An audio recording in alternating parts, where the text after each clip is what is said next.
तो अब हम देखेंगे सबसे पहले किसको एक्सप्लेन करेंगे, रिफ्लेक्स एक्शन को। तो हेडिंग डाल दो रिफ्लेक्स एक्शन। तो पहले तो मैं तुम्हें लिखाऊंगा कि किस महान बंदे ने इसको सबसे पहले डिस्कवर करा था। लिखो, reflex action was discovered by Marshall Hall. Reflex action was discovered by Marshall Hall. किसने डिस्कवर करा था भाई, मार्शल हॉल ने, है ना। इसके नाम में पता नहीं हॉल क्यों आ रहा है, हॉल में रहता होगा, मार्शल हॉल। ब्रैकेट में लिख लो 1833, ठीक है। नंबर 2 लिखो। अब मैं इन एक्शन के बारे में कुछ बातें लिखाऊंगा नंबर 2 में, मतलब डेफिनेशन टाइप। लिखो, दीज एक्शंस आर, मुझे बताओ क्या ये भी बिना इच्छा के होते हैं? बिल्कुल होते हैं। क्या ये इनवॉलेंट्री होते हैं? ये बताओ, रिफ्लेक्स एक्शन भी तो बिना इच्छा के हो रहे हैं, और बिना इच्छा के मतलब ये भी एक तरीके से क्या है, इनवॉलेंट्री है। तो इसलिए इनका ना एक दूसरा नाम और होता है, क्योंकि ये ऑटोमेटिक होते हैं तो इनका नाम होता है ऑटोमेटिक इनवॉलेंट्री एक्शन। समझ गए ना, ऑटोमेटिक इनवॉलेंट्री एक्शन। तो लिखो, these actions are automatic involuntary actions. These actions are automatic involuntary action. These actions are automatic involuntary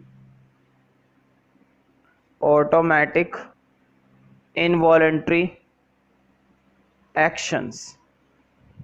Involuntary actions that occurs, बताओ बिना इच्छा के होते हैं ना, ये लिखो, that occurs without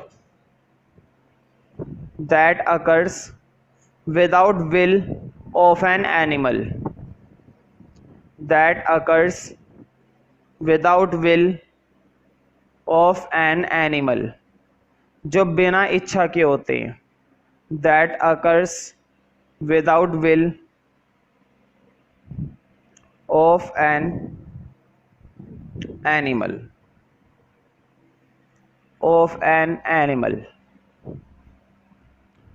अब एक डॉट बना के लिखो कुछ रिफ्लेक्स एक्शन के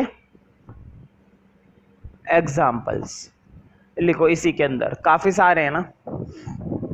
लिखो, ब्लिंकिंग ऑफ आईज, पल के झपकाना, है ना। ब्लिंकिंग ऑफ आईज, कॉमा, अचानक से हमारा हाथ किसी गर्म ऑब्जेक्ट पर टच हो जाता है, या हमारा हाथ किसी नोक वाली चीज से, पैनी चीज से टच हो जाता है, ठीक है, तो उस केस में हम हाथ को पीछे करना पसंद करते हैं। ये ऑटोमेटिक काम है ना, तुरंत होना चाहिए, मत करो तुरंत, नुकसान हो जाएगा ना। रिफ्लेक्स एक्शन की इंपॉर्टेंस है। रिफ्लेक्स एक्शन कई बार पूछा गया है क्यों जरूरी होते हैं। बताओ, रिफ्लेक्स एक्शन इसलिए जरूरी होते हैं ना ताकि हम सरवाइव कर सके। अगर हमारा हाथ किसी गर्म चीज पर चला जाता है और हम तुरंत नहीं हटा रहे हैं तो क्या हम सरवाइव कर पाएंगे? नहीं, नुकसान हो जाएगा उस केस में। तो खुद के सर्वाइवल के लिए रिफ्लेक्स एक्शन होने बहुत ही ज्यादा जरूरी है। Blinking of eyes, comma, withdrawal of hand, हाथ को पीछे करना, विड्रॉल ऑफ हैंड, कॉमा, नहीं ये लिखो, withdrawal of hand when it touch by a hot object, जब ये अचानक से किससे, गर्म ऑब्जेक्ट से टच हो जाता है। When it touch by hot object, touch by hot object, touch by hot object, touch by hot object, comma, when pinched और pricked। इसका मतलब बताता हूं, पहले लिख लो। when pinched और pricked with a needle, जब हमारे हाथ में अचानक से सुई चुभ जाती है या घुस जाती है, देखो वर्ड पे, चुभ जाती है या घुस जाती है। when pinched और pricked with a needle, है ना, जब अचानक से कोई निडल वगैरह या सुई वगैरह हमारे शरीर के किसी हिस्से में घुस जाती है या चुभ जाती है, तब हम अचानक से ये एक्शन करना पसंद करते हैं, विद अ निडल। ठीक है, कॉमा, और एग्जांपल लिखो, लिखो कॉमा, कफिंग, खांसना, है ना, कफिंग, स्नीजिंग, छींक को नहीं रोक सकते, है ना, कुछ लोग रोक लेते हैं लेकिन नुकसानदायक है, रोको मत। कफिंग, कफिंग तो समझते हो ना, खांसी, coughing, coma, sneezing, etcetera are all reflex actions. ये सारे के सारे क्या हैं? रिफ्लेक्स एक्शंस हैं। Are all reflex actions, are all reflex actions. तो कई बार पेपर में पूछा जाता है कि रिफ्लेक्स एक्शन की इम्पोर्टेंस बताओ, तो तुम्हें इसकी इम्पोर्टेंस में ये बताना है कि ये किसी भी एनिमल के सर्वाइवल के लिए बहुत ज़रूरी एक्शन है। बताओ सर्वाइवल के लिए क्या यही ज़रूरी है? अब जो अगला आएगा environmental action, sorry involuntary action, क्या वो ज़रूरी नहीं है?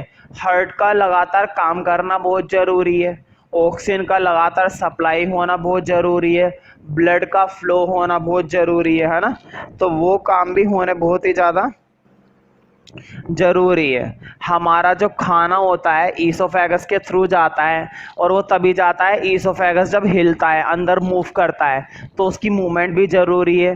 लीवर का काम करना भी ज़रूरी है, स्टमक का लगातार काम करना ज़रूरी है ना। तो ऐसे एक्शन भी बिना इच्छा के हो रहे हैं, लेकिन ये होने बहुत ज़रूरी है। अब लिखो नंबर 2, हम ये कह सकते हैं कि इनवॉलेंट्री तो वॉलेंट्री से भी ज़्यादा ज़रूरी है ना, ये कह सकते हैं। इनवॉलेंट्री एक्शंस, ऐसे एक्शन जिनको करने की हमारी बिल्कुल भी इच्छा नहीं होती, वो कहलाते हैं इनवॉलेंट्री एक्शन। ऐसे एक्शन जिसके लिए हमारे पास कोई और दूसरा ऑप्शन नहीं है, वो हमें करने ही पड़ेंगे। ऐसे एक्शन जिसको अगर ना करो तो प्रॉब्लम हो सकती है, ऐसे एक्शन क्या कहलाते हैं? Involuntary action. एक एग्जांपल देता हूं, रेगुलर बीटिंग ऑफ हार्ट। मुझे बताओ, हार्ट हमारा लगातार धक धक करता रहता है, बीट करता रहता है, क्या ये एक्शन रोकना जरूरी है? नहीं। अगर रोका तो रुक जाओगे, ठीक है, तो तुम इस एक्शन को नहीं रोक सकते हो, ये एक्शन तुम्हारी बिना इच्छा के होता रहता है, और ये एक्शन होना बहुत जरूरी है। That is why involuntary action भी कैसे होते हैं? ऑटोमेटिक। इनवॉलेंट्री एक्शन भी हमारे कैसे होते हैं? ऑटोमेटिक होते हैं, ठीक है। तो नंबर 2 डालो,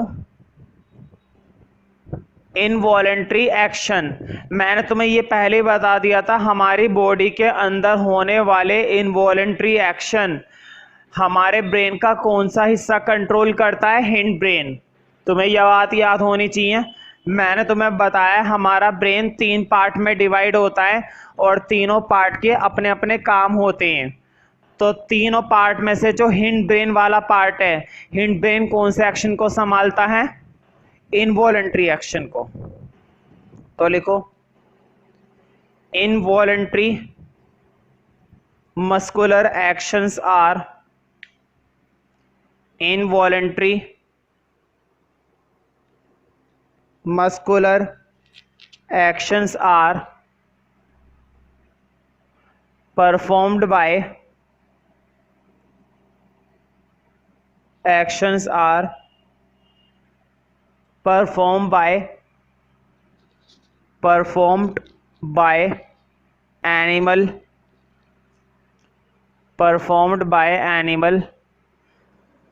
without his will, बिना उसकी इच्छा से। यहाँ पर विल का मतलब क्या है? इच्छा। ठीक है, तो वो बिना इच्छा के करते हैं ये एक्शन, चाहे उनकी इच्छा हो या ना हो, करना ही पड़ेगा। विदाउट हिज विल लिख लो। दीज अकर ऑटोमेटिकली, बोर्ड पे लिख देता हूं, दीज अकर ऑटोमेटिकली, ये ऑटोमेटिकली होते हैं। These occur automatically and the animal has no choice in it, and the animal has no choice in it, no choice in it. उनके पास कोई दूसरा ऑप्शन नहीं होता है इस तरह के एक्शन को कंट्रोल करने का। अगर तुमसे बोला जाए अपनी धड़कन को कंट्रोल कर लो, 2-3 घंटे के लिए नहीं कर पाओगे। अगर तुमसे बोला जाए अपनी बॉडी के अंदर जो ब्लड का फ्लो हो रहा है उसको रोक लो, नहीं रोक पाओगे। अगर तुम्हारा अंदर से उल्टी का मन हो रहा है तो उल्टी होकर रहेगी, वॉमिटिंग होकर रहेगी, उसे तुम कंट्रोल नहीं कर सकते। ठीक है, हमारे अंदर का जो ईसोफेगस है उसकी मूवमेंट बहुत इंपॉर्टेंट होती है, उसके मूवमेंट को कंट्रोल नहीं कर सकते तुम। तो कोई चॉइस ही नहीं होती है, करो या मरो। नहीं करोगे तो मरोगे, और मरना नहीं है तो करोगे, है ना। तो वही वाली बात है ना। कुछ एग्जाम्पल लिखवा देता हूँ इनवॉलंटरी एक्शन के, बहुत ही इंटरेस्टिंग एग्जाम्पल हैं, लिखो। इंटरेस्टिंग तो नाम के लिए बोला है मैंने, वही नॉर्मल एग्जाम्पल है, कोई इंटरेस्टिंग एग्जाम्पल नहीं है। लिखो, for example regular beating of heart, regular beating of heart, heart का लगातार बीट करना, regular beating of heart, comma blood pressure, blood pressure समझते हो ना, blood pressure, comma vomiting, vomiting तो भाई समझते होंगे, वैसे इसको समझने की कोई ज़रूरत नहीं है, जब ये होती है ना अपने आप समझ में आ जाता है। Vomiting etcetera etcetera. ठीक है, तो जितने भी हमारी बॉडी के इनवॉलंटरी एक्शंस होते हैं सबको कंट्रोल करने का ठेका, सबको कंट्रोल करने की जिम्मेदारी, सबको कंट्रोल करने की रिस्पॉन्सिबिलिटी कौन सा ब्रेन का हिस्सा लेता है? Hind brain. लिखो, इसको बना देना ए पॉइंट जो अभी अभी लिखवा है, अब लिखो बी पॉइंट। लिखो, all involuntary actions in animal, all involuntary actions in animals are controlled by, all involuntary actions in animal are controlled by, are controlled by hind brain. Board पे लिखा हुआ है हिंड, हिंदी लिखते हो ना, आई हटा दो, हिंड ब्रेन बन जाएगा, हिंड ब्रेन। ठीक है, अब हम बात करेंगे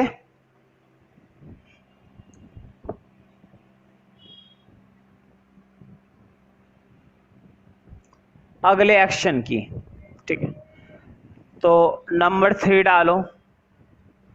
अब बारी आ गई वॉलंटरी एक्शन। बताओ, इसका मतलब ये हुआ कि हमारी बॉडी आधे काम तो ऐसे हैं जो बिना इच्छा के करती है, कुछ ही काम ऐसे हैं जिन्हें हम अपनी इच्छा से कर सकते हैं। फॉर एग्जाम्पल, अगर तुम्हें दुकान पर पेप्सी और कोक दिखाई देती है, समझते हो ना, गर्मी में पेप्सी होती है, कोक होती है भाई, है ना, तुम्हें पिलाएंगे तो है नहीं, केवल एग्जाम्पल पर गौर करो।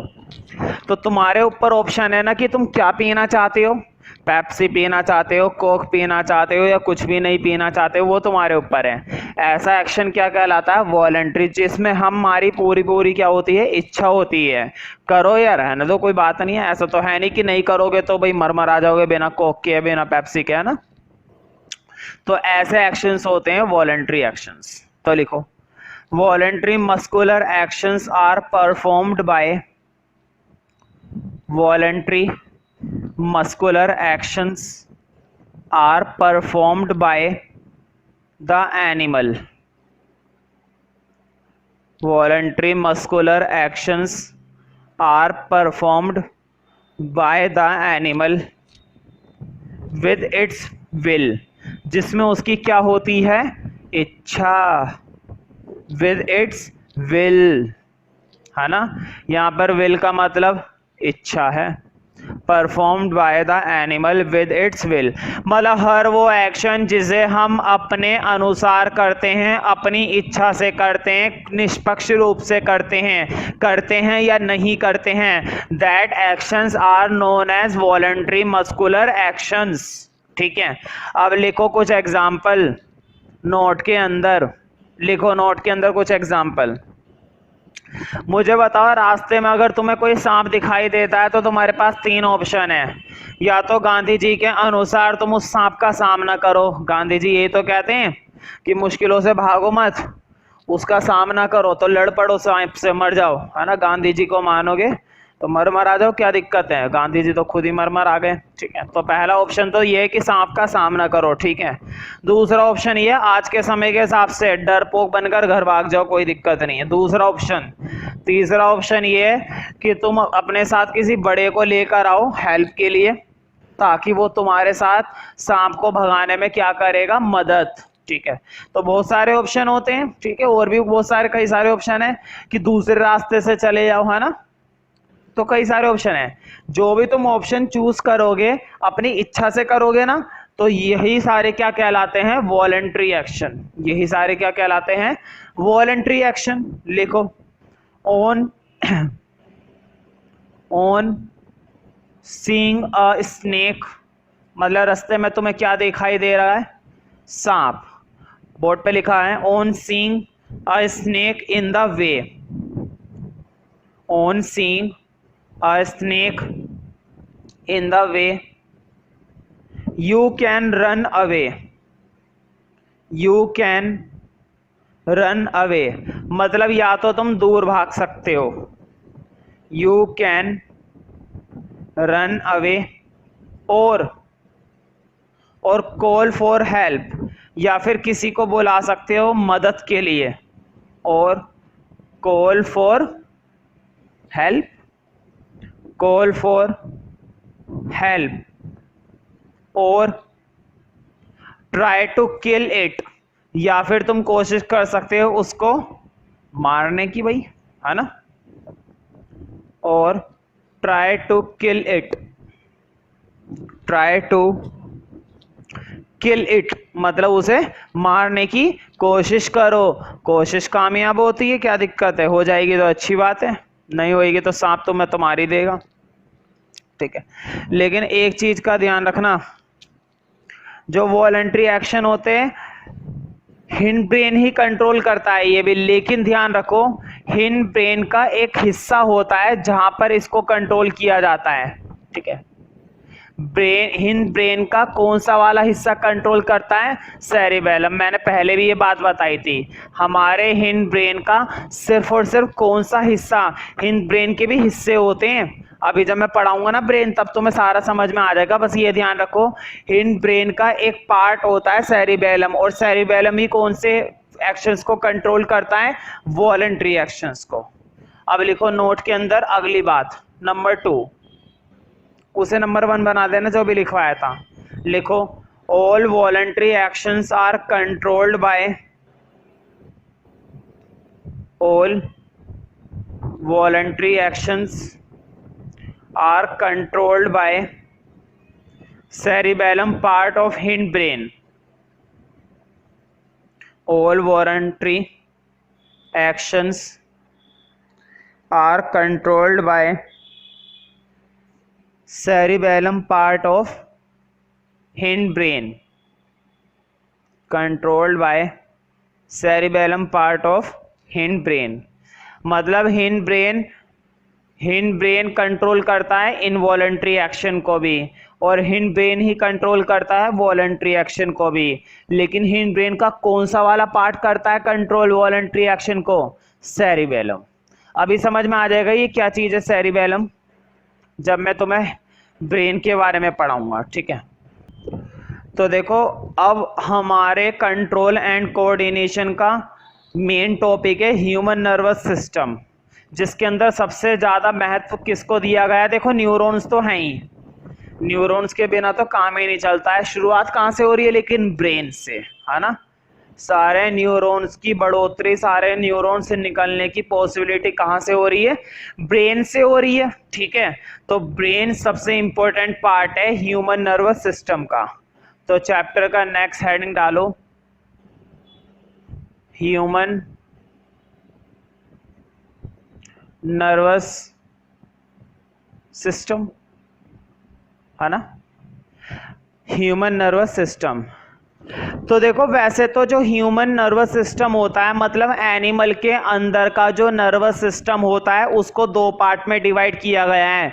कितने पार्ट में डिवाइड किया गया है? दो पार्ट में। लेकिन हमारे सिलेबस में 10th क्लास में केवल एक ही पार्ट एक्सप्लेन करना है, सेंट्रल नर्वस सिस्टम, जिसको हम शॉर्ट में कहते हैं CNS, central nervous system, CNS। और एक होता है peripheral nervous system, peripheral nervous system, PNS। तो हमारे सिलेबस में केवल किसका एक्सप्लेनेशन है? CNS का, ना कि PNS का। तो ध्यान रखना, मैं जो नर्वस सिस्टम एक्सप्लेन करने वाला हूँ ह्यूमन का, ब्रैकेट में डाल लेना, मैं एक्सप्लेन करने वाला हूँ CNS, सेंट्रल नर्वस सिस्टम, ठीक है। तो लिखो number A, central nervous system में दो पार्ट आते हैं मेनली, एक तो आता है ब्रेन और एक आती है स्पाइनल कॉर्ड। तो लिखो नंबर 1, क्या क्या पार्ट इंक्लूड है CNS के अंदर? दो पार्ट इंक्लूड होते हैं मेनली, एक तो हमारा यही है ब्रेन। लेकिन ब्रेन क्यों बोले? अब तो टिपिकल वर्ड बोलेंगे, ब्रेन तो हर कोई समझ जाता है। इसका दूसरा नाम होता है एनसेफलन। क्या नाम होता है भाई? बोलो, एनसेफलन।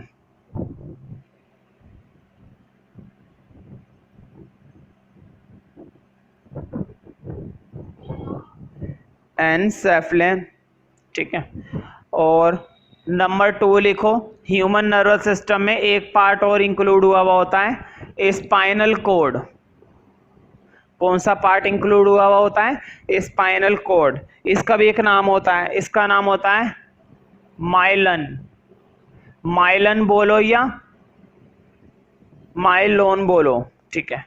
ये नेक में होता है, मतलब गर्दन में होता है, पीछे की साइड, लेकिन इस साइड, आगे की तरफ नहीं, पीछे की साइड, ठीक है।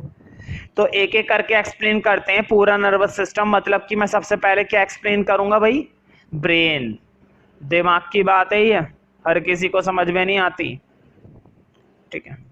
तो देखो, ब्रेन के टॉपिक को पढ़ने के लिए तुम्हारे पास ब्रेन होना बहुत जरूरी है, ठीक है, वरना समझ में नहीं आएगा। तो ये हमारी बॉडी का सबसे ऊपर वाला हिस्सा होता है, अपर मोस्ट वाला पार्ट। तुम देख सकते हो, खोपड़ी तो भाई ऊपर ही होती है, और इसी के अंदर क्या होता है? ब्रेन होता है। थोड़ा सा चौड़ा और थोड़ा सा वाइटिश। वाइटिश मतलब सफेद जैसा, हम ये कह सकते हैं पीला सा, ठीक है। तो पहले तो इसकी एक छोटी सी क्या लिखनी है? डेफिनेशन। तो लिखो ब्रेन के आगे, लिखो it is the widest. Widest मतलब काफी चौड़ापन सा। It is the widest and the upper most part.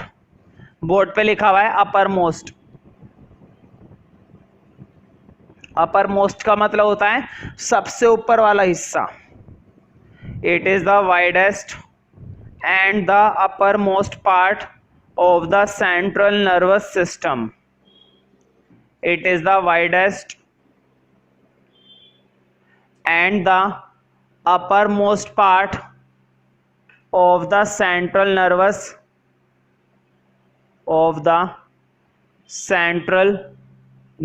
system. मतलब हमारे सेंट्रल नर्वस सिस्टम का, एनिमल के सेंट्रल नर्वस सिस्टम का सबसे ऊपर वाला पार्ट लिख लो। बताओ जितनी भी बॉडी के अंदर रिएक्शंस होती है, एक्शंस होते हैं, जो भी हम एक्टिविटीज करते हैं, पूरी बॉडी को कोऑर्डिनेट करने की जिम्मेदारी, हर एक्शन को दूसरे से, दूसरे को तीसरे से आपस में मिलाने की जिम्मेदारी, उनके बीच में एक तरीके से फ्रेंडशिप बनाने की जिम्मेदारी, ध्यान रखना इंपॉर्टेंट वर्ड है फ्रेंडशिप, उनके बीच में संयोग बनाने की जिम्मेदारी, हर एक एक्टिविटी को कोऑर्डिनेट करने की जिम्मेदारी, समझ रहे हो ना, कोऑर्डिनेशन, कोऑर्डिनेट करने की जिम्मेदारी किसको दी जाती है? ब्रेन को ही दी जाती है। तो कई बार पूछा गया है, write down the name of the organ of animal body which is known as coordinating centre of the body, जिसको हम सेंट्रल नर्वस सिस्टम का कोऑर्डिनेटिंग सेंटर बोलते हैं, उस ऑर्गन का नाम बताओ। तो तुम्हें बताना है ब्रेन, लिखो इसी के अंदर, इसी डेफिनेशन में चल रहा है, लिखो, it is the main coordinating centre of the body, it is the main coordinating centre, main coordinating centre of the body, coordinating centre of the body, ठीक है। तो साइंस की वो ब्रांच जहां पर हम ब्रेन की स्टडी करते हैं, जहां पर हम किसकी स्टडी करते हैं? ब्रेन की। तो देखो ब्रेन क्या होता है? एनसेफलन। तो इसलिए जिस ब्रांच में स्टडी करते हैं ना, वो ब्रांच कहलाती है एनसेफोलॉजी, जहां पर हम केवल किस चीज को स्टडी करते हैं? ब्रेन को, ब्रेन के अंदर के पार्ट्स, सब्सटेंस कैसे काम करता है क्या चीज, ये सारी चीजों की स्टडी हम किसके अंदर करते हैं? एनसेफोलॉजी के अंदर। ये बात तुम नोट के अंदर फर्स्ट पॉइंट में लिख लो, लिखो, the study of brain is called, the study of brain is called encephalology, the study of brain is called encephalology, ठीक है। तो ब्रेन की जिस फील्ड में स्टडी की जाती है वो फील्ड क्या कहलाती है? एनसेफोलॉजी। नंबर 2 लिखो नोट के अंदर, वेट लिखवा रहा हूं, इसका भार कितना होता है, लिखो, द ब्रेन इज सॉफ्ट, मुलायम होता है भाई, है ना, बेशक ऊपर से तुम्हें हार्ड लगता है, खोपड़ी पे से हमारा जो स्कल है वो हार्ड है, लेकिन उसके अंदर का जो ब्रेन है वो बहुत ही सॉफ्ट है। The brain is soft comma whitish organ,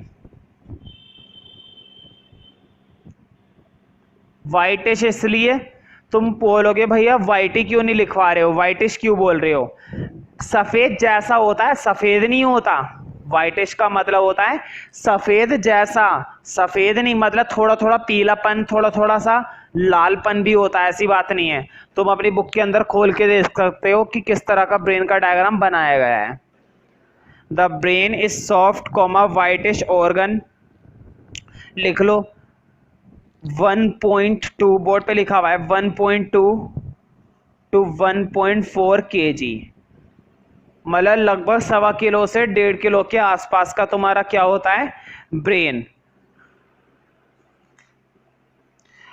मतलब स्पाइनल कोड तो कुछ खास नहीं है, नर्वस सिस्टम के अंदर मेनली कौन सा पार्ट है? ब्रेन ही है बस। देखो पूरे सेंट्रल नर्वस सिस्टम का ना ब्रेन ने कितना परसेंट कैरी कर रखा होता है? 78%।